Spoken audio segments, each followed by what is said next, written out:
He was 22 years old, 3 semesters from a corporate law degree he no longer believed in, when the phone rang at 6 in the morning on a Wednesday in November.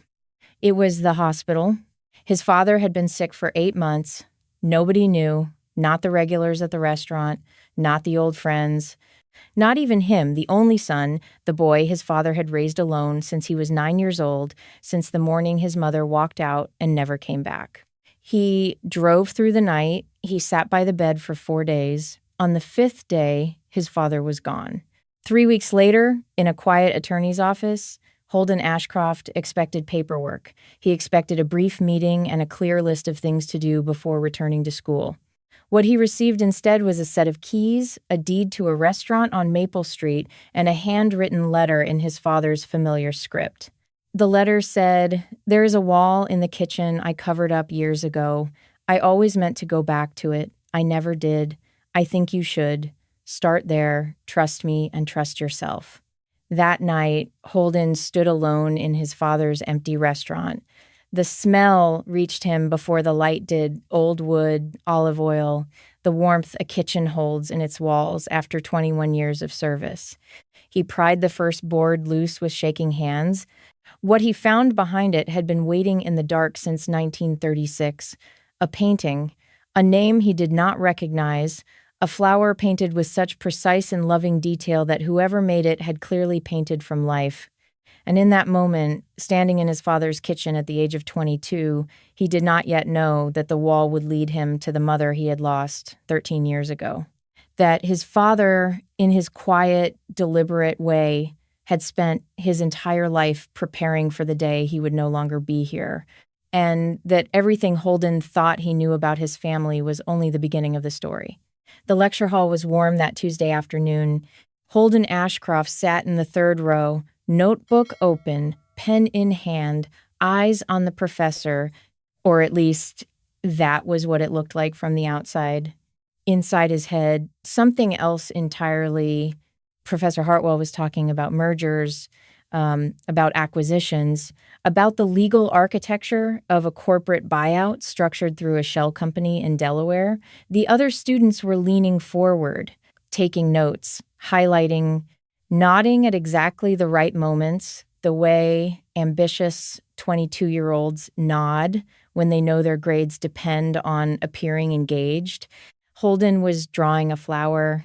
He did not realize he was doing it. Not at first. His hand had been moving across the margin of his notebook for the last 20 minutes, drawing small, precise petals with the kind of care he never gave to anything else, until he looked down and saw it, a flower, blue, 5 petals, the same flower he had been drawing without knowing for as long as he could remember.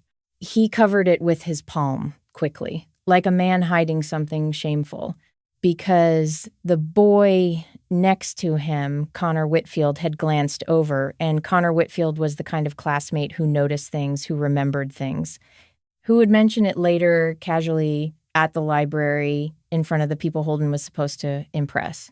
So Holden flipped the page and tried to listen and could not, because somewhere in the middle of his sophomore year, Holden Ashcroft had stopped believing in corporate law.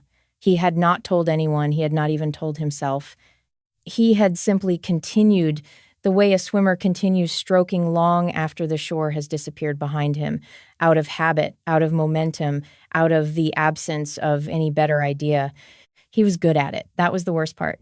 A 3.7 gigapascals in one of the most competitive programs at the university.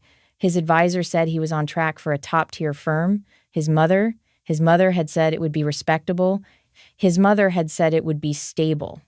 His mother, that was a complicated word in Holden's vocabulary. He did not use it often. The professor was wrapping up, asking if there were questions. 3 hands shot up. Holden's did not. The bell rang. He stood, gathered his books, walked out of the lecture hall and into the cold November air, and for one strange moment, he had the feeling that he was watching himself from above, a young man in a wool coat, 22 years old, walking across a campus that no longer felt like his. He pulled out his phone. It was 4:47 inches. the afternoon. In 2 hours and 13 minutes, his father would call, like he did every Sunday at 7 sharp. Holden smiled, just a little. It was the only part of the week he still looked forward to. His father's name was Everett Ashcroft, a man who didn't need to be told things, who noticed, who had raised Holden alone since the morning his mother walked out the door and never came back, when Holden was 9 years old and didn't yet understand that some doors, once closed, stay closed.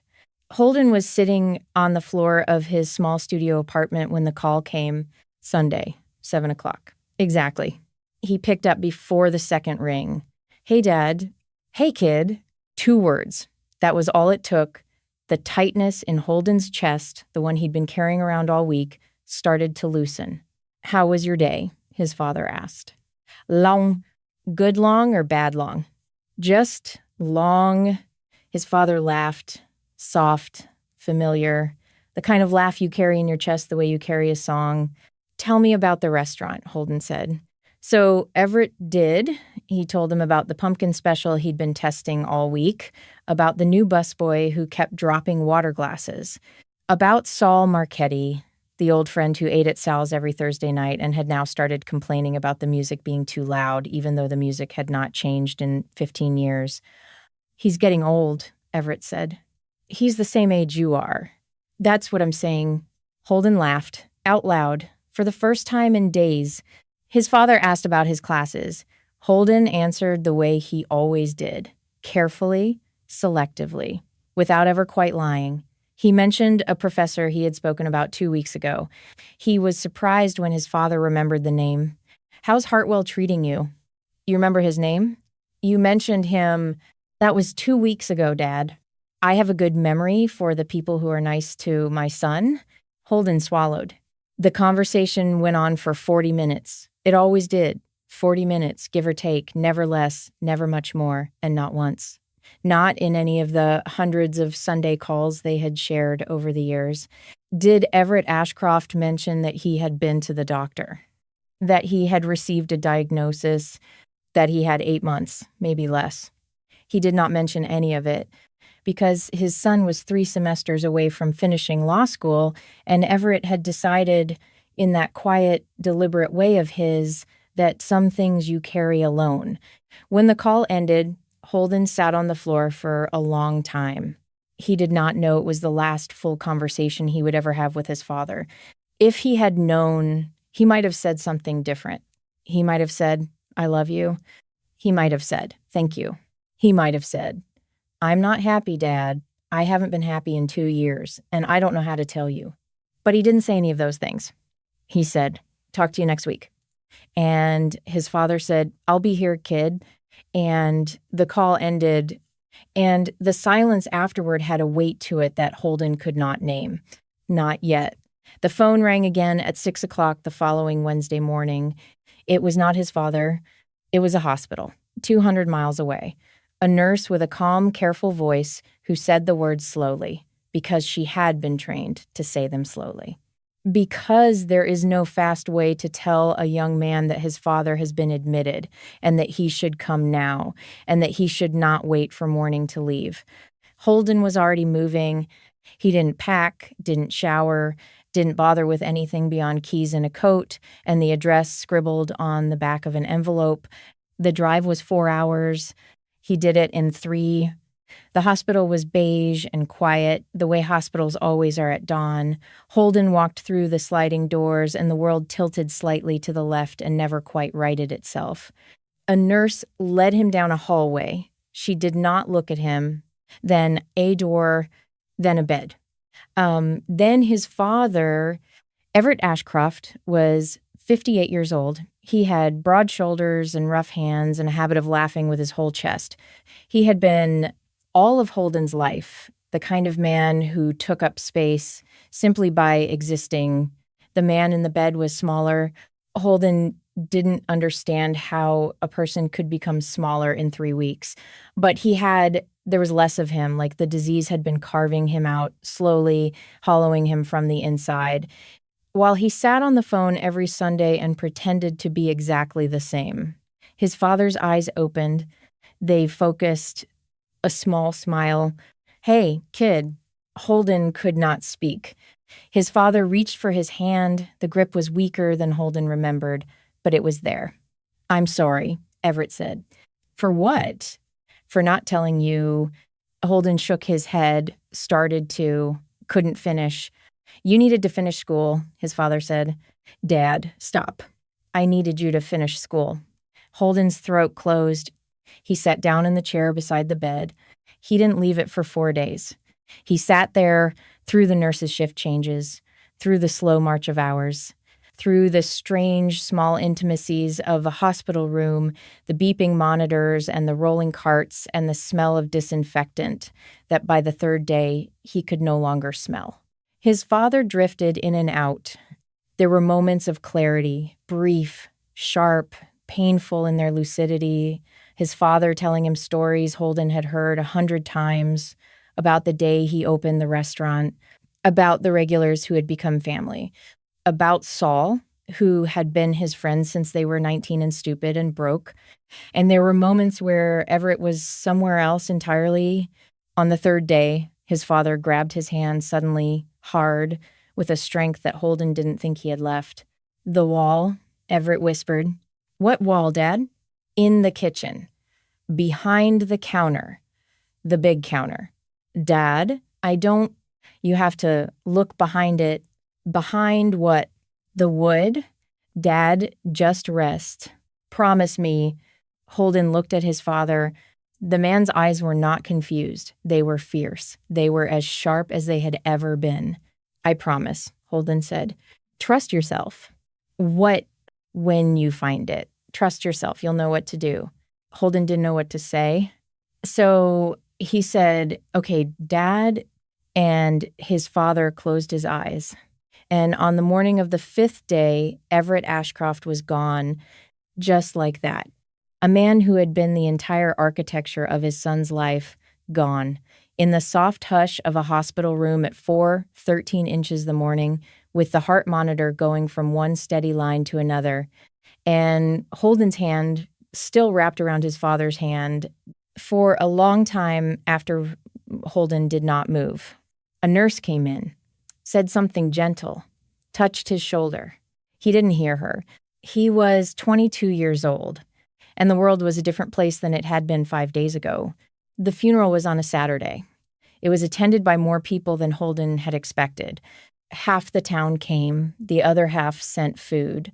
There were neighbors he hadn't seen in years, regulars from the restaurant, the mailman, the woman who delivered produce on Tuesdays, a retired school teacher who had been coming to Sal's every Sunday afternoon since 2007 and who, when she shook Holden's hand at the funeral, looked at him with a face full of grief and said, "Your father saved my life." He didn't know it, but he did. She walked away before Holden could ask what she meant.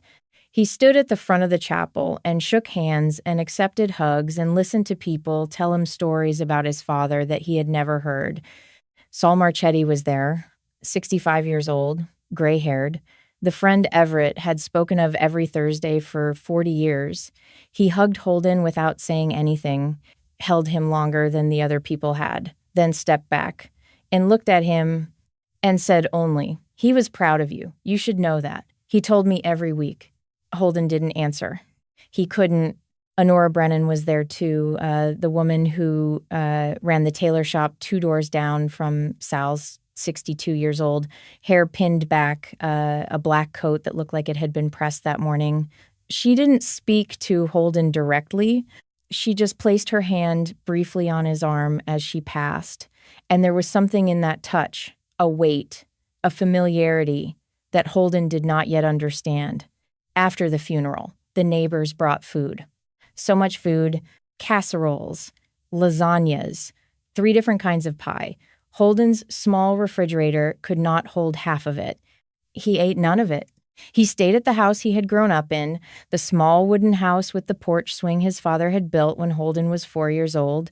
He slept in his childhood bedroom, or tried to. Mostly he lay awake, listening to the silence. A house that used to have someone else in it has a particular sound. Holden learned that sound. He learned it at 3 inches the morning, and 4 inches the morning. And once on the fifth night at 2:47 inches the morning, when a board creaked in the hallway, and for one wild second he was sure, completely sure, that his father had just walked past his door. He sat up in the dark, said, "Dad?" There was no answer. There would never be an answer. 3 weeks later, on a cold November Tuesday, Holden walked into the law office of a man named Phineas Whitlock. The office was small, wood-paneled, the kind of place where time slows down. Phineas Whitlock was in his 70s. He had been Everett's attorney for almost 2 decades. He shook Holden's hand without saying much, sat him down across the desk, opened a folder, and explained in careful, patient legal language the terms of Everett Ashcroft's last will and testament.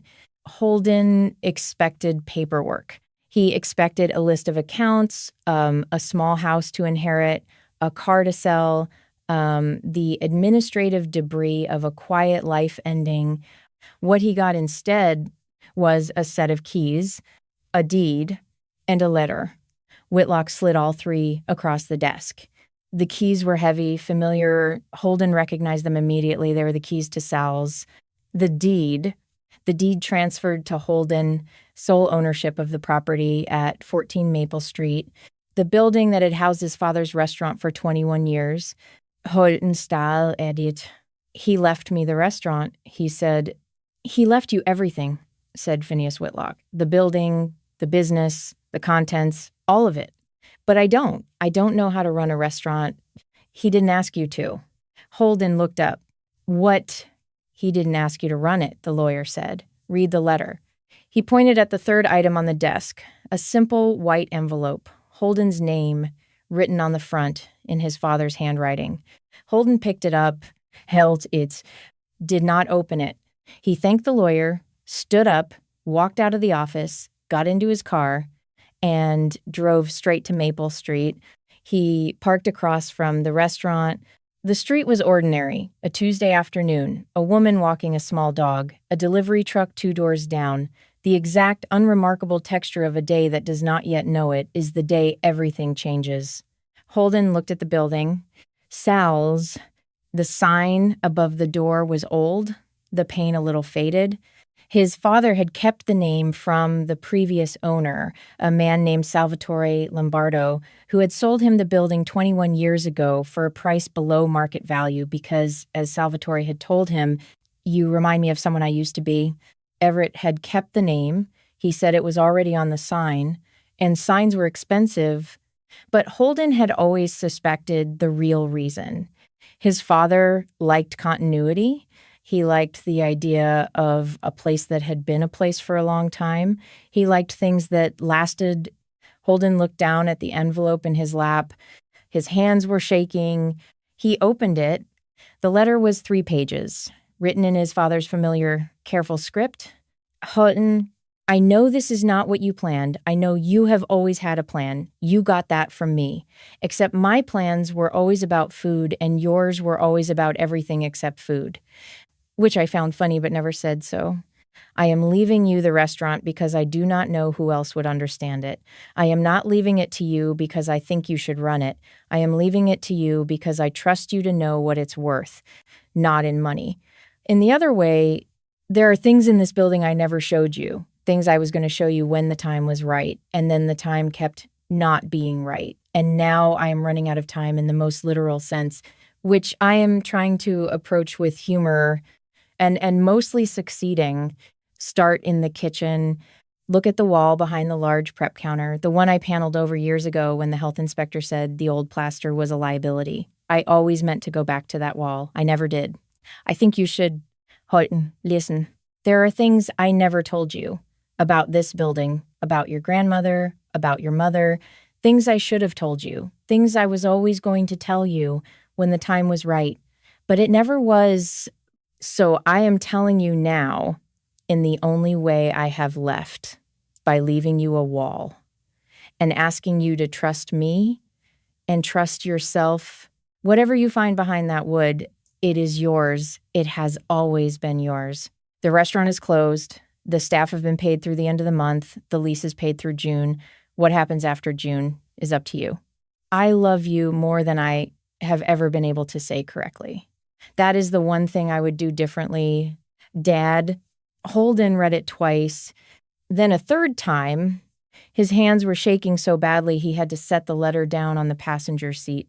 His grandmother, his mother, his father had said his father had not spoken of his mother in 13 years, not since the day she had left. Not since the morning Holden had come downstairs at 9 years old and found his father sitting alone at the kitchen table with a cup of coffee that had gone cold. His father had said only, "She's not coming back, kid." And he had never said anything else. And now, in a letter written from beyond his own ending, Everett Ashcroft had mentioned her. Holden sat in the car for a long time. The light outside was beginning to fade. He looked at the restaurant. He looked at the keys in his hand. Then he got out and he walked across Maple Street and he used the key. The smell reached him before the light did. Old wood, olive oil, the warmth the kitchen holds in its walls after 21 years of heat. Holden stood in the doorway, and the grief that he had been managing carefully for 3 weeks became unmanageable for a moment. He stood there and let it be unmanageable because there was no one to see.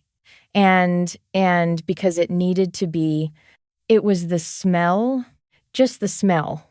He had smelled it 10,000 times growing up, and it had meant nothing because ordinary things mean nothing until they are gone, and then they mean everything. He stood in the doorway until he could breathe normally again. Then he stepped inside. The dining room was dark. The chairs were stacked on top of the tables. The bar still had its bottles lined up behind it. The floor had been swept. Someone had been here recently, cleaning, putting things in order. He didn't know who. He moved through the dining room, past the booths along the left wall, past the corner table by the window, the table Saul Marchetti had occupied every Thursday for 20 years, past the swinging door into the kitchen. He pushed it open. The kitchen was small, professional, efficient, the kind of kitchen designed by a man who had thought carefully about how work should move through a space. Everett had built this kitchen himself, slowly, over the first 2 years, working nights after service and weekends, learning as he went, with the specific stubbornness of a man who could not afford to hire what he could teach himself. Holden ran his hand along the prep counter, then looked up. The wall above the counter ran the length of the kitchen. It was paneled in tongue and groove pine, painted white, installed carefully but without any particular artistry. Holden remembered, vaguely, his father working on it one summer afternoon. He had been 6 years old. He had asked his father what he was doing, and his father had said something about the health inspector that Holden had not really listened to because he was 6 and had other concerns. Holden ran his hand along the paneling. In one section, it sounded different. Not hollow exactly, but lighter, less solid. He pressed and felt a slight give. Holden stood there for a long moment. Then he went to the utility closet at the back of the kitchen, the closet where his father had always kept his tools, everything organized the way Everett organized everything in its place, easy to find. He took out a pry bar, walked back to the wall, slid the bar under the edge of the first board, and he stopped. His hands were shaking again. He looked at the wood, at the pry bar, at his own reflection in the stainless steel of the prep counter. "Trust yourself," his father had said. "You'll know what to do." Holden took a breath and pulled. The board came loose with a slow groan, like the building itself was sighing. He set it down on the counter, then turned back and looked for a long moment. He did not understand what he was seeing. Behind the paneling was the original plaster wall, and on the plaster wall were paintings. Holden stepped back. They covered the entire wall, floor to ceiling, the full length of the prep counter, murals painted directly onto the plaster, in colors that had faded but not disappeared, protected from light and air and time itself behind a thin sheet of pine. The scenes were from another era.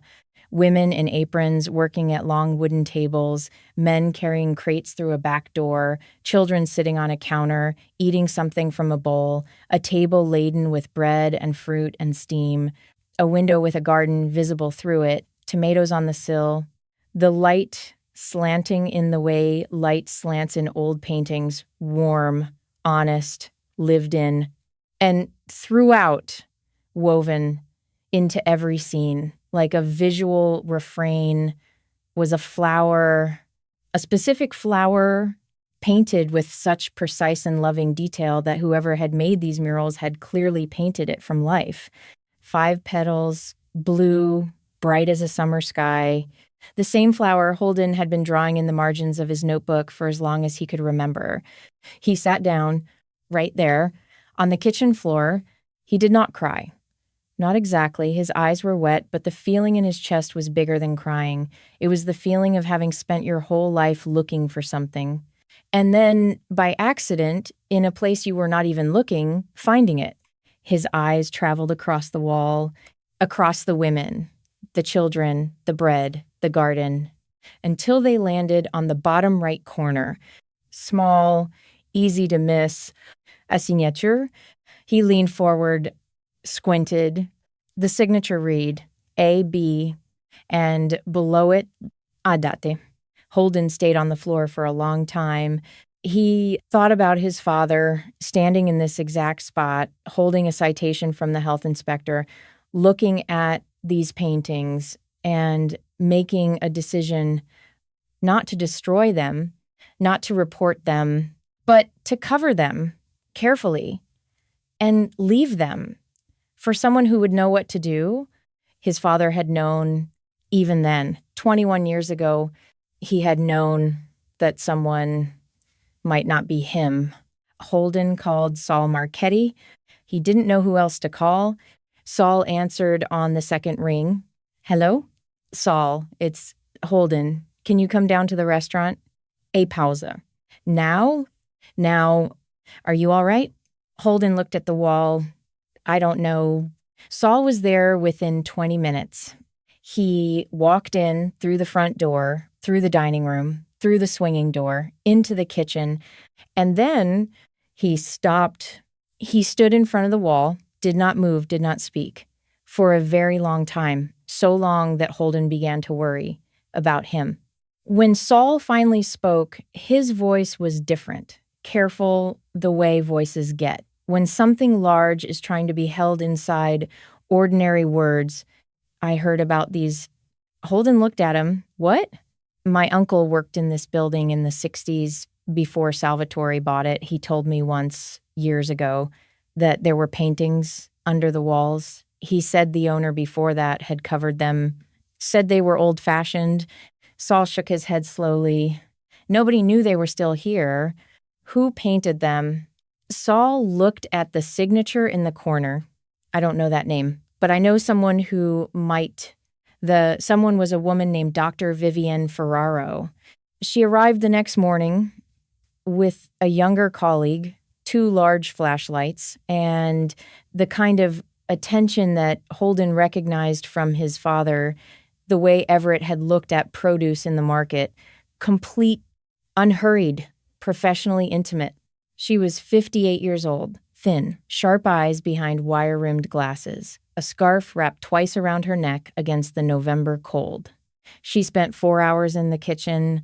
She measured. She photographed. She used a small, soft brush. She conferred in low voices with her colleague. She wrote things down in a leather-bound notebook that looked as though it had survived 2 wars. At the end of the 4 hours, she sat down at the prep counter and looked at Holden. Do you know what this is? She asked. No, this is the work of a federal arts program, the WPA, the Works Progress Administration. Holden nodded. He had read about it once, a long time ago. Dr. Ferraro continued. In the 1930s, the federal government employed hundreds of artists across the country to create work in public and commercial buildings during the Depression. Most of that work has been documented. Some has been lost. A significant portion was covered over by subsequent owners who thought it was dated or inconvenient or simply in the way. She paused. Finding one intact is not common. She looked at the wall. Finding one in this condition, protected by accident, for nearly 90 years, she turned back to Holden, is extraordinary. Holden's mouth was dry. What does that mean practically? Dr. Ferraro looked at him the way she had looked at the wall, with careful, complete attention.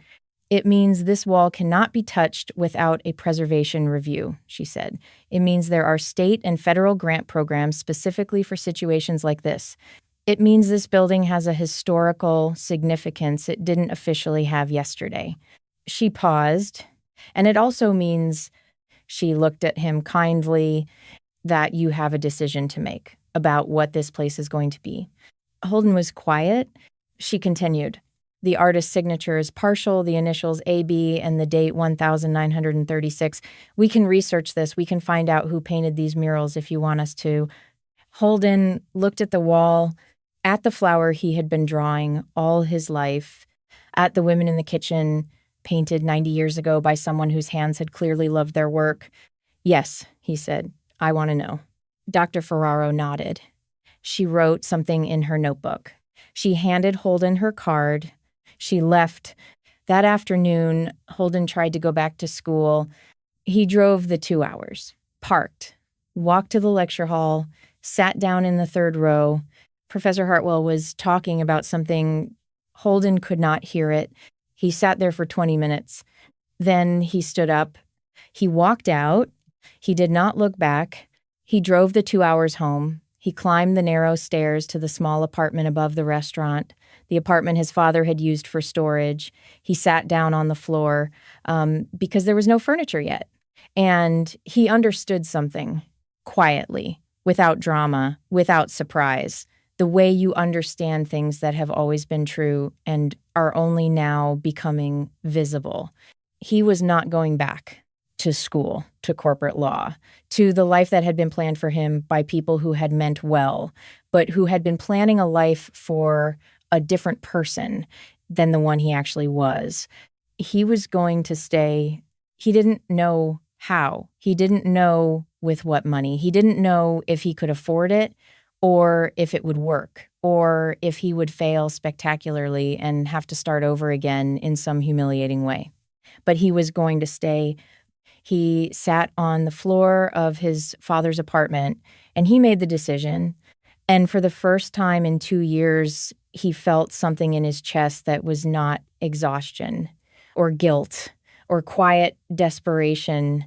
It was something else, something that felt very small and very old, and very much like recognition. That night, Holden could not sleep. He went down to the restaurant at 2 inches the morning. He turned on a single lamp by the bar. He walked through the dining room, through the swinging door, into the kitchen, and he stood in front of the wall. He looked at the paintings, at the women, the children, the garden, the flower. He thought about his father, about the man who had stood here in 2005, citation in hand, choosing not to destroy, but to preserve. For a son who would not arrive at this moment for another 21 years, his father had trusted him without knowing him, without knowing the man Holden would become, without knowing if Holden would ever even open this door, or this kitchen, or this wall. His father had trusted him anyway. Holden walked over to the corner of the kitchen, where his father's old wooden stool stood, the stool Everett had sat on between services, reading the newspaper, drinking coffee, watching the kitchen breathe.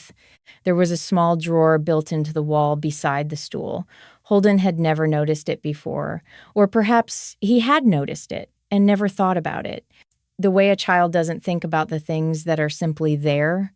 He pulled it open. Inside was an envelope, old, yellowed, A single name written on it, Linnea. Holden froze. Linnea was his mother's name. He had not heard it or seen it written. In 13 years, he picked the envelope up. His hands were shaking again. Inside the envelope was a small folded paper. He opened it carefully. It was a drawing, a pencil sketch of a flower, the same flower from the wall, the same flower from his notebook, the same flower he had been drawing his whole life. The drawing was signed in the corner, Léa, and dated the year. Holden Ashcroft was born. He sat down on the floor. He held the drawing in his hand. His mother had drawn this. His mother, who had walked out the door when he was 9, who had not been spoken of in 13 years, who his father had now mentioned from beyond his own ending, in a letter that was telling Holden to find a wall.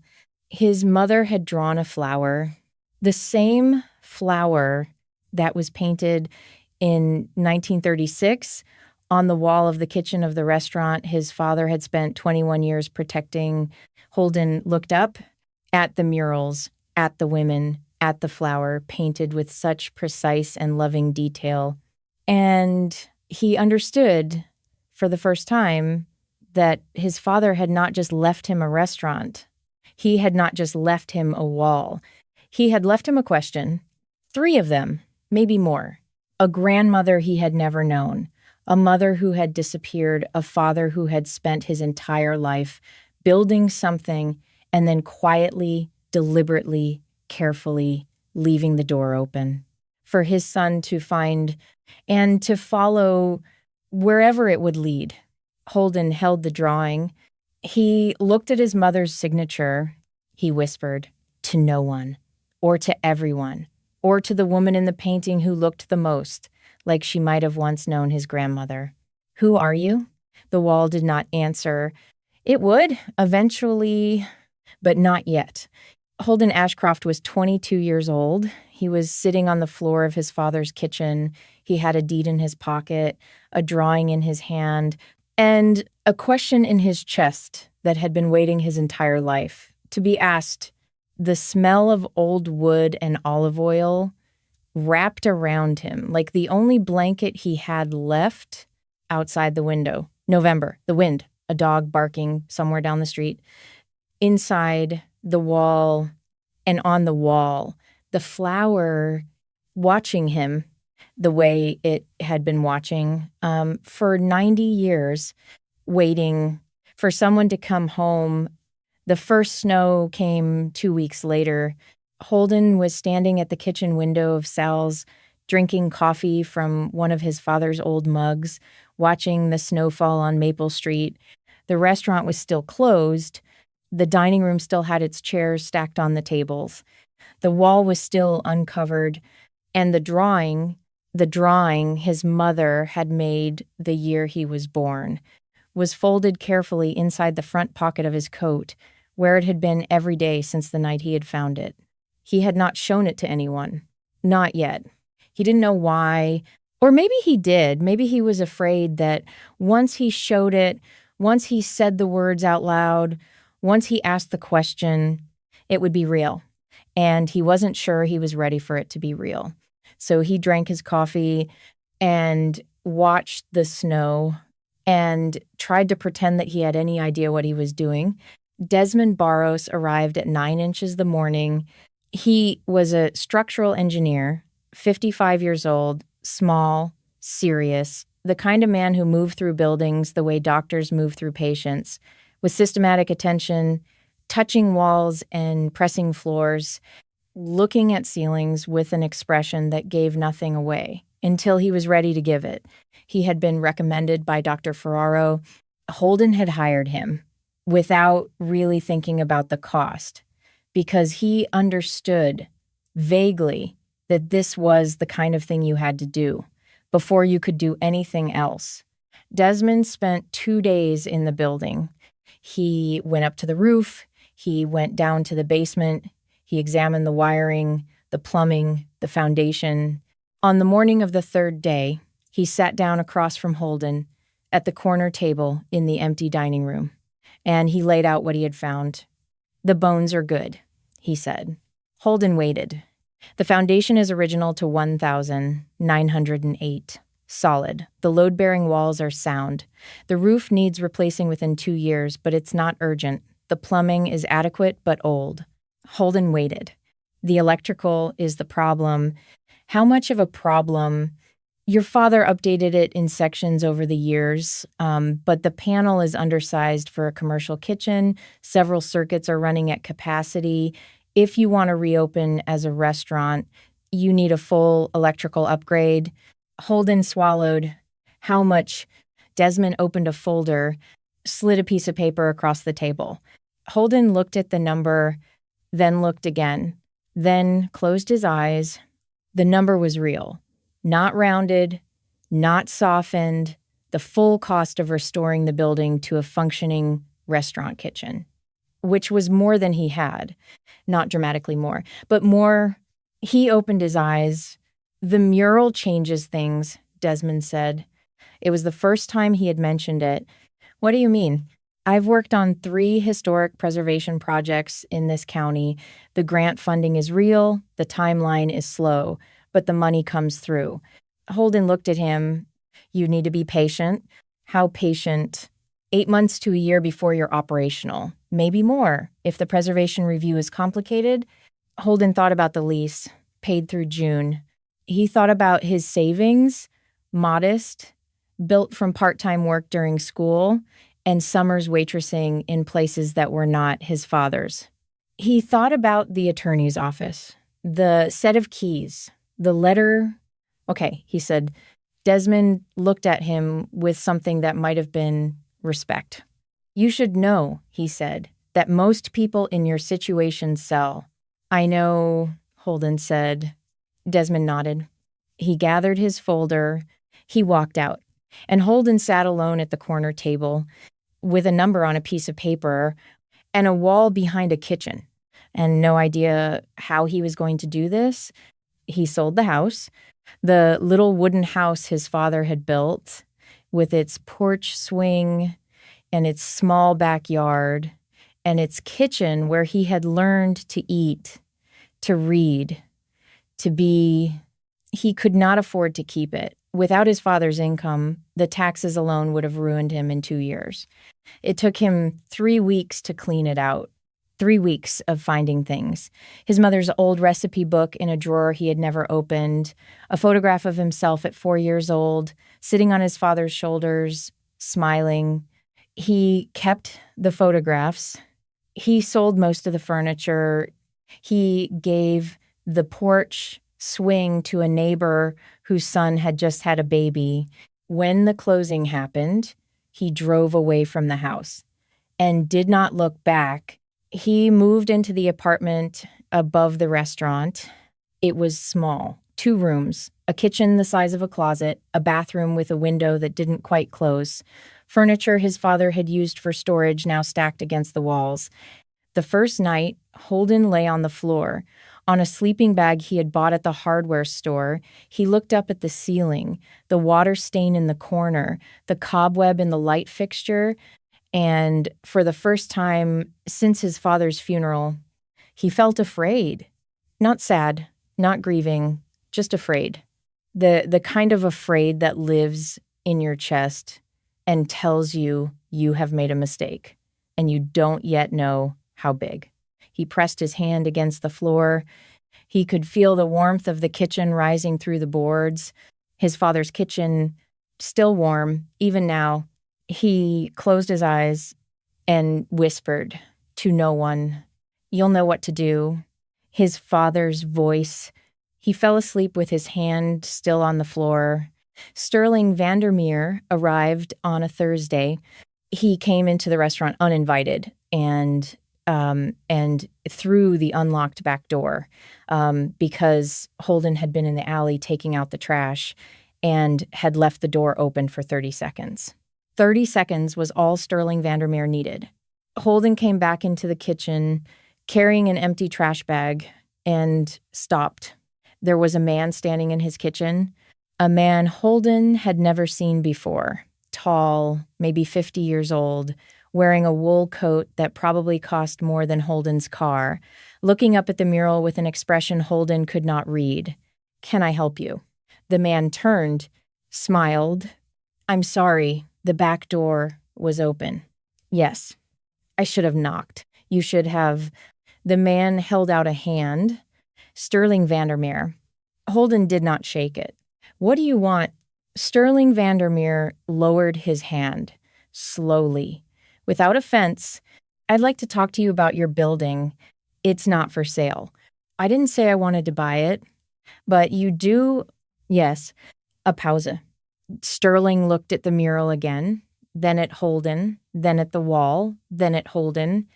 "I represent a development firm," he said. "We've been assembling a parcel on Maple Street for the past 3 years. Your building is the last one we need." Holden's stomach turned. "What do you mean? The last one you need?" "We've purchased the adjacent properties, the hardware store, the dry cleaner, the 2 buildings across the street, the vacant lot at the corner of Maple and Fifth. All of them?" "All of them." Holden stared at him. He thought about Honora Brennan's tailor shop, 2 doors down. He thought about the bakery on the corner. He thought about the bookstore that had been there since the 70s. "What about the other shops?" "We've made offers." "They accepted?" Sterling smiled, the kind of smile a person makes when they are very pleased with themselves, but trying not to show it. "Most have." "Most?" "All but 1 or 2. Holden's mouth was dry. "You want to tear it all down." "We want to develop a mixed-use commercial center, retail on the ground floor, apartments above. It will be a beautiful addition to the neighborhood, a beautiful addition to replace what's already here." Sterling's smile shifted slightly, cooler now, less performed. "Mr. Ashcroft, I came to make you an offer. I'm prepared to pay 30% above market value for this building. Cash. Close in 30 days. You walk away. You don't have to think about any of this anymore." He pulled an envelope from his coat, set it on the counter. "That's my opening number. We can talk." Holden looked at the envelope. Then he looked at the wall, at the mural his grandmother had painted in 1936, at the flower his mother had drawn in 2004, at the kitchen his father had built with his own hands over 21 years. "No," he said. Sterling Vandermeer tilted his head. "You haven't even looked at the number. I don't need to." "Mr. Ashcroft." "No." Sterling looked at him for a long moment. He was not angry.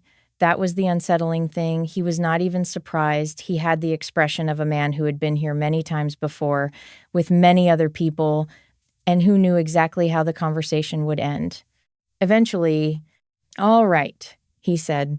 He picked up the envelope, smiled, slipped it back into his coat. "I'll come back." "Don't." "I'll come back," he said again. Soft, almost kind. Most people change their mind. It takes a few months. The bills start to come in. The grant funding takes longer than they thought. They get tired. They get realistic. He walked to the back door, stopped, turned. "I'm a patient man, Mr. Ashcroft. I can wait." And then he was gone. Holden stood in the kitchen for a long time after he left. He looked at the mural. He looked at the wall. He could feel his hands trembling, not from fear, from rage, the kind of slow, deep, focused rage that he had not known he was capable of. He sat down at the prep counter. He took a breath. Then he picked up the phone and called Honora Brennan. She arrived in 8 minutes. She walked through the back door without knocking, because Honora Brennan was 62 years old and had owned the tailor shop 2 doors down for 25 years and had decided somewhere in the past 2 weeks that this kitchen was hers to walk into. She looked at Holden. "What happened?" "A man was here." "What man?" "Sterling Vandermeer." Honora's face changed. It became the face of a woman who knew the name. who had known it for a while, who had been waiting for it. The way you wait for bad weather, you have already heard on the forecast. She sat down across from him. "Tell me everything," she said. So he did. Honora listened quietly, with the stillness of a woman who had survived more than one bad winter in her life. When Holden finished, she was silent for a long moment. Then she spoke. "He came to me 8 months ago. To my shop, made me an offer, said he was buying up the street, said most of the others had already sold." "Had they?" "No, most of them hadn't," he lied. "He was hoping I would panic." "Did you sell?" "Of course not." She looked at the mural, then back at Holden. "But here is the thing. Holden, some of them did. The hardware store. Old Gus. He was tired, wanted to retire. Sterling offered him enough that he could move to Florida. He took it. And the others? The dry cleaner sold. The bookstore is fighting. The bakery is undecided." Holden's stomach was tight, so he wasn't lying. "Now, no," Honora said. "Now it's mostly true." She leaned forward. "Holden, listen to me. That man does not lose. He has done this in 3 other towns. I looked him up. He has built 4 shopping centers in 4 small towns where there used to be neighborhoods.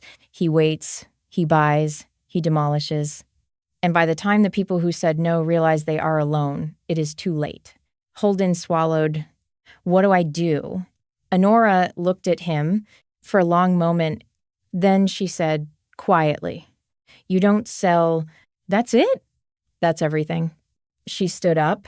"He will come back. He will offer more. He will be patient and pleasant, and he will wait. And you will say no every time. And eventually he will get angry. And when he gets angry, we will know what to do." She walked toward the door, then stopped, turned. "Your father didn't sell either," she said. "He came to your father 8 years ago, different name, different company, but the same man, same suit, same smile." Holden style her. "Why didn't anyone tell me?" "Your father didn't think it was worth telling you." "Because he said no, and he meant it, and that was the end of it." She paused. "Until now." She walked out, and Holden was alone again. In a kitchen, that was suddenly the center of a war. He had not known he was in. He started cooking the next morning. He didn't know why. He just did, maybe because he didn't know what else to do with his hands, maybe because the apartment was cold and the kitchen was the warmest room in the building, maybe because cooking was the only thing left of his father that he could still hold. He went down to the kitchen at 6 inches the morning. He found his father's recipe cards, a whole box of them, in his father's careful handwriting, tucked in the back of a drawer Holden had not opened before.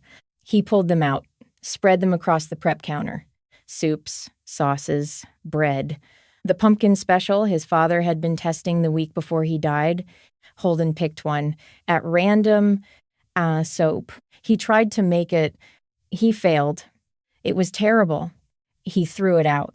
He tried again the next morning. Failed again. This time, the texture was wrong. The seasoning was off. The whole thing tasted like a memory of food, rather than food itself.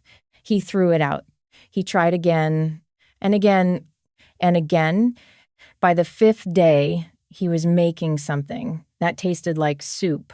By the 8th day, it tasted like soup his father might have made. By the 11th day, he sat at the prep counter, held a spoonful up to his lips, tasted it, and cried because it was right, because it was exactly the way his father had made it, because somehow, in some way he could not explain, his hands had remembered, even though he had not. Honora came in that afternoon for coffee. She had taken to coming in twice a week now, Tuesday and Friday mornings, with pastries from the bakery on the corner, the bakery that had not yet sold. She sat at the corner table. Holden brought her a bowl of the soup. Without saying anything, she looked at him. She picked up the spoon. She tasted it. And her face did something Holden had not seen before. It changed slowly. from the polite expectation she always wore, to something else, something almost shocked, then something raw. Her eyes filled with tears. She set the spoon down. She did not speak for a long time. When she finally did, her voice was hoarse. My grandmother made this. She said, "Heute Blinkel." What? My grandmother. She came from Sicily in 1947. She made this exact soup every Sunday until she died. When I was 14, how is that possible? Honora looked at him. Your father did not invent this recipe. What do you mean? He learned it from his mother, your grandmother, the one you never knew, the one who painted that wall. Holden's heart was beating very fast. How do you know that? Honora reached for his hand across the table and held it. Holden, she said, I think you and I need to talk. What Honora told him took the rest of the afternoon. She told him that she had known his father since he was 20 years old, that she had been a young woman herself then, just opening her tailor shop, that Everett had come into her shop one day with a torn jacket, that they had sat for 3 hours that afternoon, drinking coffee, and had become friends, that Everett had told her once, just once, about his mother, that her name had been Adelina Bellwether, that she had been a painter, that she had been part of a federal arts program in the 1930s, that she had painted murals in buildings all over the East Coast, that she had died when Everett was 16, of a heart that had simply stopped one afternoon in a small kitchen in a small town somewhere upstate. That Everett had grown up, carrying her with him, the way sons of dead mothers do, that when he had finally saved enough money to buy a building of his own, he had been looking at 3 properties and had chosen this one because of the wall, because Everett had known somehow that his mother had once worked in this building. He had bought it to bring her home. Holden stared at Honora. He could not speak. And the wall, he finally said, he uncovered it once. When he first bought the place, he spent an entire night sitting in front of it. He told me about it the next morning. He cried. He said he had not believed it until he saw it. Then why did he cover it? Honora hesitated. The health inspector, she said. The plaster was deteriorating. Citations were coming. He could not afford to do a full restoration then, so he covered it to protect it. For 21 years, until me. Until you, Holden put his head in his hands. He could not breathe properly. The grandmother he had never known, the mother who had vanished, the father who had carried both of them silently for an entire lifetime, the mural on the wall. It was too much. It was all too much. Honora reached across the table, touched his shoulder. There's more, she said gently. More? There's your mother.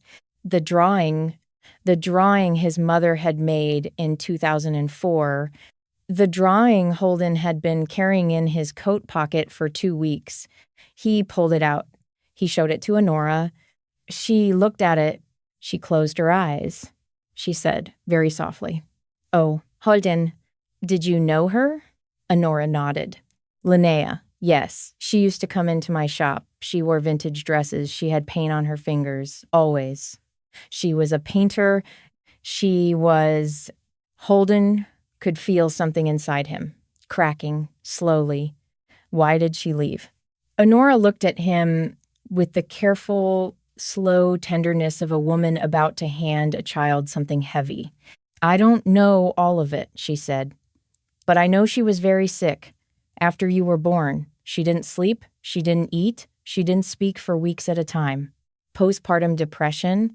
Yes, we didn't have the words then, not the way we do now. We called it other things. Most of us didn't call it anything. We just said she wasn't herself, she wasn't right." Holden closed his eyes. "She didn't get help. She got some. It wasn't enough. And then years later, when you were 9, something happened. Or something got worse. I don't know. She came to my shop the day before she left. She was crying." Holden waited. Honora's voice was very quiet. She told me she was afraid she was going to hurt you by staying, that you would grow up watching her drown, and that the only thing she could do was leave. Before that happened, Holden was shaking. She wrote to him, Honora said, for years, letters. Your father never opened them. He kept them, but he never opened them. I asked him why once. He said, because she had asked him not to. Until you were old enough to read them yourself. Holden's eyes were wet. Where are the letters? Honora looked at him. Holden, I think your father left them for you. Somewhere. In this building. Holden stood up so fast he almost knocked over the chair. Where, I don't know. Honora, where would he keep them? She thought, his office? The little office in the back? He was already moving. The office was small. Behind the kitchen, past the walk-in, a single door Holden had walked past 1,000 times. He pushed it open. It was almost untouched.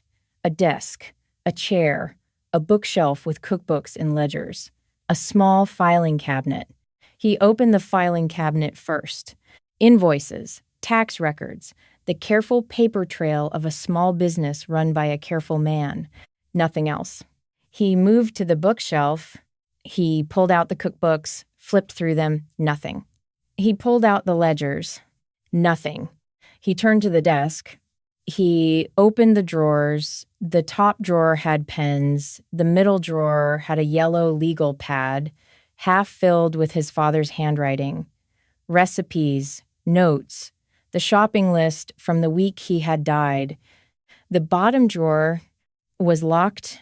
Holden's heart was pounding. He looked around the office. His father's keys had been on the ring he had given him at the attorney's office. He pulled them out, tried the smallest one. It fit. He turned it. The drawer opened. Inside was a wooden box about the size of a shoebox, carved by hand, with a small brass latch. Holden lifted it out. His hands were trembling. He carried it back to the prep counter. Honora was still sitting at the corner table, watching him, saying nothing. He set the box down. He opened it. Inside were letters, stacks of them, tied with blue ribbon, each envelope written in the same careful, slanted hand, the same hand that had drawn the flower in his coat pocket. His mother's handwriting, dozens of letters, maybe 100. He picked up the top one. The date on the postmark was from when he was 10. He opened it. He read, Everett, I know you said not to write, but I cannot help it. I miss him so much I cannot breathe sometimes. Please, just tell me how he is. Tell me what he likes. Tell me if he is reading. If he is happy, I will not ask to see him. I just need to know. Holden's eyes filled. He picked up another. Everett, I went to a doctor last month, a new one. He gave it a name. He said, I have something. He said it was not my fault. He said many women suffer with this. He said with the right help, I might be able to live a life again. I am trying. I am trying very hard, but I do not know if I will ever be able to face my son after what I have done. Another, Everett, I do not know if you read these. I hope you do not throw them away. Someday, when he is old enough, he might want to know that I never stopped writing, even when there was no answer. Another Everett, he is 15 today. I made a cake. I sat at my kitchen table. I lit a candle. I sang to him. I am sorry. I am so sorry. Please tell him. When the time is right, tell him. Holden could not breathe. He set the letter down. He looked at Honora. She was crying too, quietly, without making any sound. He picked up the last letter in the stack, the most recent, just 3 months old. Everett, I heard from a mutual friend about your diagnosis. I am so sorry. I am so very sorry. Please, please, let me see him, or let him see these letters, or do something. Please do not leave him alone. Without knowing, please. Holden's hands were shaking so badly. He could not hold the paper. The letter slipped from his fingers. Honora caught it. She set it gently on the counter. She put her arms around him. And Holden Ashcroft, 22 years old, standing in his father's kitchen, surrounded by 100 letters from a mother he had spent 13 years believing had abandoned him, cried for the first time since the funeral. He cried for her, for him, for the father who had carried this in silence for an entire lifetime. That night, Holden read every letter. It took him until 4 inches the morning. His mother had written to his father twice a year, sometimes more. She wrote about doctors, about medications, about slow recoveries and sudden relapses, about a small apartment in a small town in Vermont where she had been living for the past 9 years, about a job at a small art school, teaching watercolor to retirees. She wrote about him, about Holden. She had asked about him in every single letter, what he liked, what he was reading. Was he happy? Was he okay? His father had never answered her, but he had kept every letter, and in the bottom of the box, underneath all of them, was a final envelope. It was sealed. It had his name on the front. In his father's handwriting, Holden, he opened it. There were 2 things inside. The first was a piece of paper, a letter from his father, short, just a few lines. Holden, if you are reading this, you have found her letters. I am sorry. I should have given them to you sooner.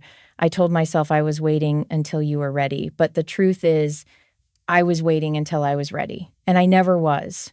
Her name is Linnea. She has been writing to me for 12 years. She lives in Vermont. She is not the woman who left. She is someone else now. I do not know if you should go to her. That is not my decision to make. But I will tell you this. She loved you. She has always loved you. She left because she believed it was the only way to keep you safe. I do not know if she was right. I do not know if I was right to keep her away. We were both doing the best we could with very little to work with. The second thing in this envelope is her address. Go or do not go. That is yours to decide. But know that whatever you choose, I will have understood. Dad, Holden held the letter, held it. He pulled out the second piece of paper, an address in a town called Westbury Falls, Vermont, 6 hours away. He stared at it for a long time. The clock on the wall said 4:47 inches the morning. He stood up. He grabbed his coat. He walked downstairs, out the back door, across the parking lot, to his car. He didn't sleep. He didn't pack. He didn't think about it. He just drove. The drive took him through 3 states. Snow on the highway, plows ahead of him at one point, a truck stop where he ate eggs at 7 inches the morning and watched the sun come up over a parking lot full of strangers. He didn't think about what he would say. He didn't think about whether she would even be home. He just drove. The town was small, the kind of town that has one main street and one stoplight and a diner where the same people have been eating breakfast for 40 years. He parked outside a small white house with green shutters, a garden in front, bare in the November cold, but carefully tended. He sat in the car for 10 minutes, his hands on the steering wheel, his chest tight. He thought about turning around. He thought about driving home. He thought about leaving the address in the bottom of a drawer somewhere and pretending he had never opened the envelope. Then he got out. He walked up the path. He climbed the 3 steps. He stood in front of the door. His hand hovered above the doorbell. He thought, what if she isn't home? What if she doesn't recognize me? What if she does? What if she opens the door and she is a stranger? What if she opens the door and she is not? What if I have made a mistake? What if I have not? He pressed the doorbell. He heard it ring inside the house. A long pause. Footsteps. The door opened.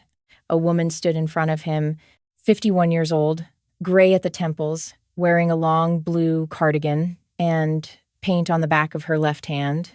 Her eyes met his, and the world stopped. Her face did something. It went through three different expressions in less than a second: recognition, shock, then something that was not quite a word, a sound, a small, broken sound that came up from somewhere deep inside her chest. She did not say his name. She did not have to. She just looked at him and she crumpled right there. On the threshold of her own house, she sank down onto her knees on the welcome mat she had probably bought from some catalog years ago, and she covered her face with her hands and she cried. Holden stood above her, frozen. He did not know what to do.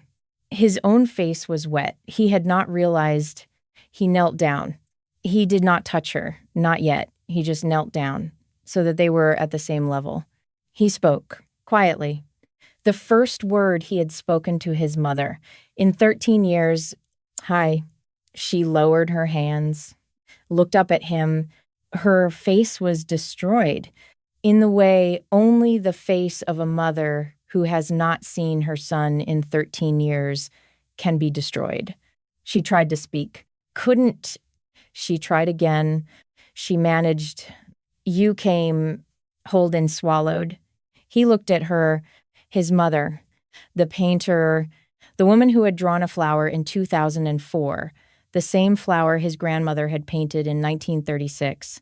3 generations of women whose hands had drawn the same blue petals, and him, the fourth, who had been drawing it without knowing, in the margins of his notebooks, his whole life.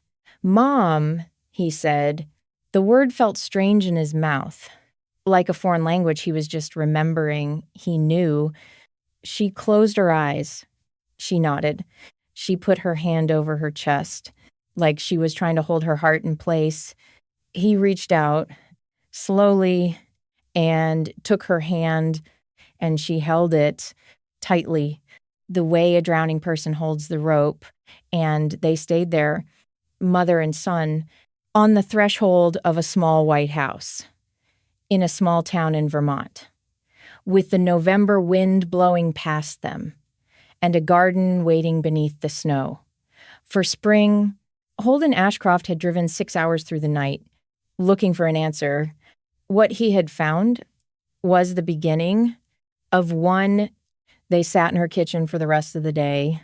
It was a small kitchen, a round wooden table, 2 chairs, a window that looked out onto the bare garden, a kettle on the stove that whistled and was forgotten and whistled again. Linnea made tea. Her hands shook so badly she spilled it twice. Holden did not move to help her. He just watched because he did not yet know how to be a son to this woman. After 13 years, she set the cup down in front of him. She sat across from him. She looked at him the way a person looks at something they had given up on ever seeing again. She did not speak. She did not have to. Her face was speaking without permission, without filter, without the careful protective walls she had probably spent 13 years building. Finally, she said, "You look like him. I know." And like her, Holden frowned. Like who? Linnea reached out, slowly. With one finger, she touched the back of his hand, the very top of his wrist, where there was a small, almost invisible, crescent-shaped scar. "You have her hands," she said. "My grandmother." "Yes. You knew her for a little while, before she died. I was 19. I was studying art. I met your father at a gallery opening. She was there. She was old by then. But her eyes," Linnea smiled. For the first time, her eyes were exactly like yours. Holden's throat tightened. "Tell me about her." So she did, for hours, about Adelina Bellwether, born in 1913, daughter of immigrants, trained at the Pennsylvania Academy of the Fine Arts, accepted into the federal arts program in 1935, sent to small towns, paid $23 a week to paint walls in restaurants and post offices and libraries, who had painted in the building Everett Ashcroft would buy. 40 years later, Without knowing until he did, Linnea told him everything she remembered, and Holden listens the way a person listens. When the silence inside them is finally being filled, he stayed in Vermont for 3 days. He slept on the couch in her small living room, and he woke in the morning to the smell of coffee and to the sound of his mother moving quietly in the kitchen, the way mothers move when they do not want to wake the child they have just been given back. They did not fix everything in 3 days. They could not 13 years. You do not fix in 72 hours. But they began. She told him about the years after she left, the hospital stays, the medications that worked, the ones that didn't, the slow climb back to something like a life. She told him about her art, about the small classes she taught, about the quiet she had built around herself, because quiet was what she could survive in. She told him about the letters, the hundreds she had written to his father, the ones she had not sent, the ones she had burned, the ones she had finally mailed, knowing he might never read them, but needing to send them anyway, because she had nothing else to send. And then, on the third evening, she showed him something. She went to a small wooden chest in the corner of the living room, opened it, pulled out a leather-bound sketchbook. Old, the cover faded. She handed it to him. "This was hers," she said. "I took it when she died. Your father gave it to me. He said I would understand it better than he could." Holden opened it. Inside, sketches, hundreds of them, the flower, over and over, in different angles, different lights, different stages of bloom. And throughout, notes in a careful, slanted hand, recipes, memories, bits of poetry. He stopped on one page, a single sentence, written in his grandmother's hand in 1942. A kitchen with this flower in it is a kitchen where a family will be safe. Holden looked up at his mother. Linnea's eyes were full. "That is why she painted it," she said. "Everywhere she went, she painted that flower because she believed it. She believed if she painted enough kitchens with that flower in them, somewhere, a family would be safe." Holden looked down at the sketchbook. He thought about the wall, about his father, about the 21 years his father had stood in front of it, cooking, working, living, safe. He closed the sketchbook. He looked at his mother. He said quietly, "I want you to come back with me." She looked at him for a long moment. She said, "Yes." The drive back took 6 hours. His mother sat in the passenger seat, her hands folded in her lap. She did not speak much. She watched the landscape go by, the same landscape she had not seen in 13 years. When they crossed the state line, she closed her eyes and kept them closed for almost a minute. Holden did not interrupt her. He understood some things you can only do with your eyes closed. They arrived at Maple Street just as the sun was setting. He parked in front of Sal's. He turned off the engine. Linnea sat in the passenger seat, staring at the building, and she did not move. Mom, just a minute. He waited. She put her hand against the window. She whispered, to herself, or to the building, or to the man who had spent 21 years inside it. "Hello, Everett." Then she opened the door and got out. The first time Linnea walked into Sal's, she did not cry. That came later. The first time she walked in, she just stood in the dining room, looking at everything, slowly, carefully, the way a woman looks at a photograph of a place she has only ever visited in dreams. Holden led her through to the kitchen. He pushed open the swinging door. He stepped aside and let her see the mural, the wall, the flower. She walked toward it, slowly, her hand outstretched, as if she were approaching something living that might disappear if she moved too quickly.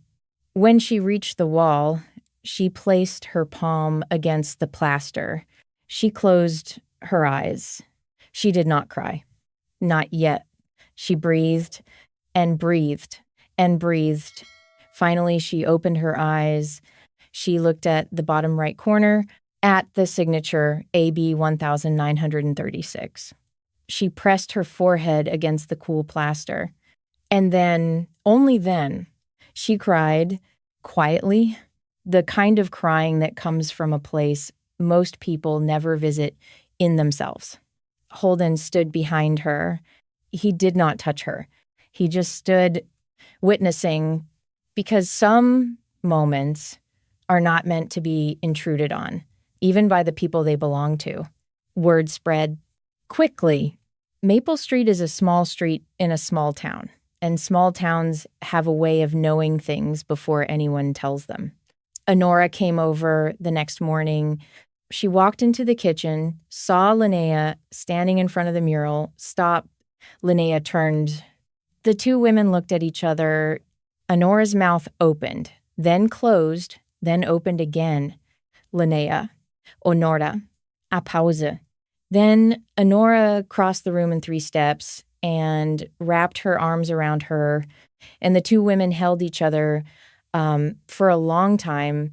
Saul Marchetti arrived an hour later. He had heard. He walked into the kitchen. He looked at Linnea. He did not say anything for a moment. Then he said, quietly, "He kept you all these years. He kept your letters in the drawer of his desk." "I know," Linnea said. "He loved you." "I know." He just didn't know how to say it in a way you could hear. Linnea's eyes filled. "I know that now." Saul walked over. He kissed the top of her head, the way an older brother kisses a sister who has come home from a very long war. He looked at Holden. He nodded. "Once, your father," Saul said, "would be very proud of this kitchen tonight." The grant came through on a Thursday in March. Not all of it, but enough. Dr. Ferraro had pushed, had pulled, had used every favor she had ever earned, combined with the small business loan that finally came through on the 3rd application, and the modest amount Holden had saved from selling the house. The numbers added up, not generously, but adequately. Adequately was enough. The restoration began 2 weeks later. The kitchen was rewired, the roof was replaced, the plumbing was rebuilt, the facade of the building was repointed, and the windows reset, the way Holden's father had been meaning to do for 15 years. Holden worked alongside the contractors. He learned to sand a floor, to lay tile, to run a wire through a wall. He came home to the apartment upstairs every night covered in dust, exhausted, aching, happy, the kind of happy he had not been since he was a child. His mother came down on weekends. She had stayed in Vermont mostly. Her life was there, her job, her apartment, the slow, careful quiet she had built around herself. But on weekends, she drove the 6 hours on Friday nights and stayed in the spare room of Honora's apartment above the tailor shop because Honora had offered and Linnea had accepted. The way two women who had survived hard things together accept each other. And on weekend mornings, she came to the kitchen to paint. She was helping Dr. Ferraro restore the parts of the mural that had faded. Painstaking, slow work with tiny brushes.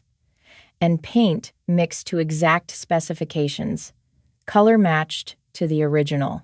Holden would come down at 6 inches the morning and find her there, already working, hair pulled back, glasses on, a small lamp clipped to the corner of the prep counter. He would make her coffee. She would smile, and they would not say much because much did not need to be said. Sterling Vandermeer came back twice. The first time in January, he came with a new offer, 40% above market value. Holden said no. Sterling smiled kindly. "I'll come back." The second time, in April, He came with the highest offer he had ever made, cash. Close in 2 weeks, no contingencies. Holden said no. This time, Sterling did not smile. He looked at Holden for a long moment. Then he said softly, I will make this difficult for you. I want you to understand that I have been very pleasant, but I do not have to remain pleasant. Holden looked at him. Mr. Vandermeer. Yes, this wall.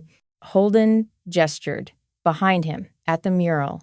This wall was painted by my grandmother in 1936. She was paid $23 a week by the federal government during the worst economic collapse in American history to paint a kitchen full of food while people in this country were starving. And she did it because she believed that if she painted enough kitchens, somewhere, a family would be safe. Sterling did not speak. My father bought this building because he found out by accident that his mother had once painted in it. He paid above his means to bring her home. He covered the wall to protect it. He spent 21 years standing in front of it, cooking. He never told me about any of it because he wanted me to find it myself. Holden took a breath. I am not going to tear it down. Not for 40%, not for 50, not for 100, not for whatever number you say next. Sterling looked at him for a long moment, then he turned and walked out. And Holden knew that the easy part was over. The next 2 months were difficult. Sterling, true to his word, did not remain pleasant.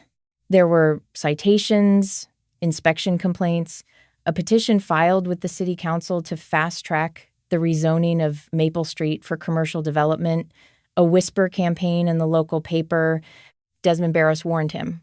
He has people on the city council. Be careful. What does that mean? It means be careful. But by then, Holden had people too. Honora had been talking quietly, persistently for 3 months. The other shop owners on Maple Street, most of whom had still not signed, began to push back. They met in Honora's living room once a week. They drank coffee. They strategized. They reached out to the Historical Society, to the local press, to the state representative who had grown up 2 streets over and remembered Sal's from her childhood. Dr. Ferraro filed the paperwork for state-level historic landmark designation. It usually took 18 months. She got it expedited. She knew people, apparently. A lot of people. The city council hearing was on a Tuesday in May. The chamber was full. Holden had not expected that. He had expected 6 people, including Sterling, including himself, including the council members. He had not expected this. The shop owners from Maple Street, Honora at the front, sitting upright, hands folded, the bookstore owner, the bakery owner, the dry cleaner, even Henrik Kovac, the old retired contractor who owned the building Honora rented, all of them, the regulars, the old customers of Sal's, the school teacher who had once told Holden his father had saved her life, the mailman, a whole row of people who had eaten at his father's restaurant for years, decades. Dr. Ferraro, with a folder of documents, the state landmark designation freshly granted, in writing, signed and sealed, Saul Marchetti, in the front row, wearing a tie, the same tie he had worn to the funeral. Linnea, sitting beside him. She had driven down for this. Her hands were folded in her lap, her chin lifted. She looked, frankly, magnificent. Sterling Vandermeer was in the front row on the other side. He looked. For the first time, slightly less confident. The council heard arguments for 90 minutes. Sterling's lawyers spoke about economic development, about modernization, about the future of the neighborhood. Then Honora spoke. She was 62 years old. She had not prepared remarks. She stood at the podium. She looked at the council. She said, very simply, I have owned my shop on Maple Street for 25 years. Before that, my grandmother owned a shop on a street like this in a town in Connecticut, which was demolished 30 years ago. For a shopping center, the shopping center is now also abandoned. She paused. That is what happens to streets like ours. When men like him come, she gestured at Sterling. They come, they promise, they demolish, they build, they leave. She looked at the council. We are not asking you to choose us over progress. We are asking you to understand that we are progress. We are the continuity. We are the thing that cannot be replaced by any number of square feet of retail space. She stepped back. She sat down. The room was very quiet. Dr. Ferraro spoke next. She read from her documents. The state landmark designation, the federal preservation guidelines, the legal protections now in place. Holden spoke last. He stood at the podium. He looked at the council. He spoke for less than 5 minutes. He talked about his father, about his grandmother, about a wall behind some wood, about a flower that had been painted by a woman in 1936 who had believed with everything she had that a kitchen with that flower in it was a kitchen where a family would be safe. He looked at Sterling Vandermeer. He said, I do not want to fight you. I am not the kind of person who fights well. I would rather cook. I would rather be in the kitchen. I would rather be quiet. He paused, but I will fight you until I lose or until you stop. He sat down. The council retired to deliberate. They were gone for 19 minutes. When they came back, the vote was unanimous. Maple Street was protected. The historic district designation was upheld. Sterling Vandermeer's development plans were denied. Honora reached across and gripped Holden's hand. She was crying, silently. He could not feel his own face.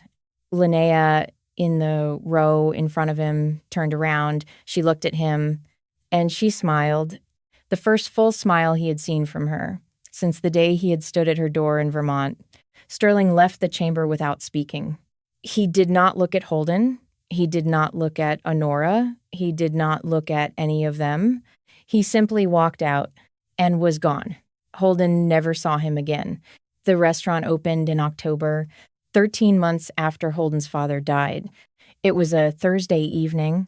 The leaves on Maple Street were turning gold.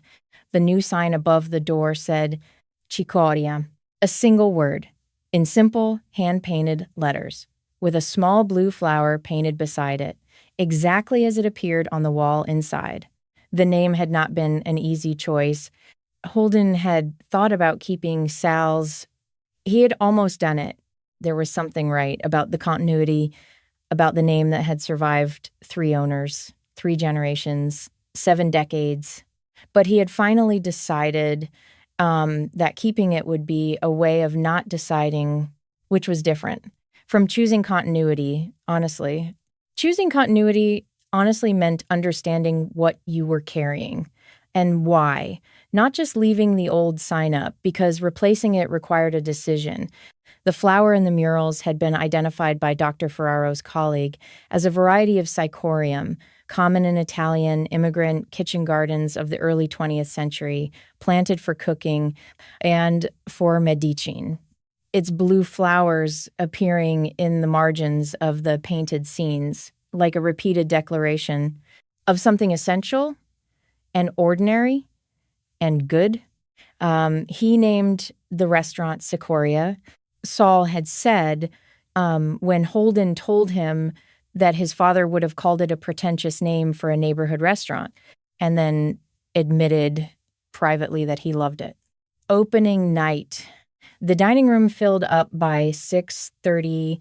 Holden stood in the kitchen window, the pass-through he had insisted on, the rectangular opening that allowed the dining room to see directly into the kitchen and specifically to see the mural wall. Dr. Ferraro had written small descriptive cards, one on every table, explaining the mural's history and origin. Holden watched. Saul Marchetti was at the corner table, the same table he had occupied every Thursday for 20 years. He had not been asked if he wanted to reserve it. It had simply been understood. Honora was at a nearby table with 3 of the other shop owners. toasting something. Holden could not hear what. Linnea was at a small table by the window. She had not wanted to sit at the bar. She had not wanted to sit in the kitchen with Holden. She had wanted to sit at a small table, like a customer, and eat the meal her son was about to cook for her. For the first time since he was 9 years old, Holden plated the first course. He set it in the window. The server picked it up. He watched her carry it into the dining room, watched her set it down at Linnea's table. His mother looked at the plate. For a long moment, she picked up her fork. She took a bite, and then her eyes closed. And the smallest sound came out of her, like a small held breath that had been waiting 13 years to be released. Holden's eyes were wet. He turned back to the kitchen. He picked up the next order. He kept working. The first bowl of soup went out at 7:14 p.m. The order was for table 4. It was an older woman, maybe 70, silver hair pulled back, wearing a dark blue dress, sitting alone. The server set the bowl in front of her. Holden watched from the window. The woman picked up her spoon. She tasted. She paused. She set the spoon down. She looked up at her server, said something Holden could not hear. The server walked toward the kitchen, pushed open the door. Holden, the lady at table 4, she wants to talk to you. He wiped his hands. He walked out into the dining room. The woman watched him approach. Her eyes were full. Are you Everett's son? Yes. She nodded, slowly, as if confirming something to herself. I had this soup 15 years ago in this restaurant. I was here with my husband. It was our anniversary. She paused. My husband died 7 years ago. Holden did not speak. I have not eaten this soup. In 15 years, I did not think I would ever eat it again. She reached out, touched his hand. Her hand was small, warm, lined with all the years of her life. Thank you, she said. Holden tried to speak. He could not. He nodded. He turned and went back to the kitchen. In the kitchen, he stood for a moment with his back to the swinging door, his hand on his chest, breathing. This, he thought. This is what my father did. Every night for 21 years, he did this. I did not understand until now. After service, after the last customer left, after Saul had hugged him twice and left tearful and humming, after Honora had said she would lock up tomorrow morning, after the staff had gone home, Holden and Linnea sat at the corner table. Just the two of them. There was a single candle burning between them. There was a half-finished bottle of wine. There was very little left to say. Linnea reached across the table. She took her son's hand. She held it. He prepared all of this, she said, quietly. Didn't he? Holden looked at her. What do you mean? Your father, he prepared everything so that the day he was gone, we would find each other. Holden thought about it. The letter, the wall, the drawing in the drawer, his mother's address sealed in the envelope marked Holden. Yes, he said. He did. He waited, Linnea said, until he wasn't here, because he didn't want to choose for us. He wanted us to choose. Yes. She wiped her eyes. Stubborn man. Holden Laufel. It was the first laugh he had laughed in a long time, with his whole chest. Yes, he said. Stubborn man. After Linnea left. After Honora locked the door. After the kitchen was clean and the lights were off and the dining room was dark. Holden stood alone in the kitchen, in front of the wall, the murals, the women in their aprons, the children on the counter, the garden through the window, the flower, painted 90 years ago by a young woman named Adelina Bellwether, who had believed with everything she had that a kitchen with that flower in it was a kitchen where a family would be safe. She had been right. She had been so right. Holden touched the protective glass that covered the painting. It was cool against his palm. He thought about his father standing in this exact spot 21 years ago, looking at the wall, making a decision to cover it, to wait, to trust a son. He did not yet have words to describe who would arrive at this moment. Through grief and shock and the slow, painful, unlikely work of choosing the right life, his father had trusted him without proof, without certainty, without knowing, and the trust had been right. Holden closed his eyes. He stood there for a long time. Then he walked through the dining room. To the front door, he stepped outside. He locked the door behind him. The night was cool. October air, the leaves of Maple Street whispering in the wind. Above the door, the new sign caught the light from the street lamp, Cicoria. And below it, small, precise, exactly as it appeared on the wall inside. A single blue flower. Holden looked up at it. He thought, grandmother, mom, dad, and me, 4 generations in one building, on one street, in one small town where a family had been safe. He took a long breath. Then he turned and he walked up the narrow stairs to the apartment above the restaurant. He had a reservation list for tomorrow. He had a delivery coming at 7 inches the morning. He had a mother who was sleeping at Honora's and who would call him in the morning to ask how the night had ended. He had a soup that had been his father's and was now his, and would belong in time to whoever learned it from him. That is how these things work. Not through documents, not through deeds, not through legal transfers.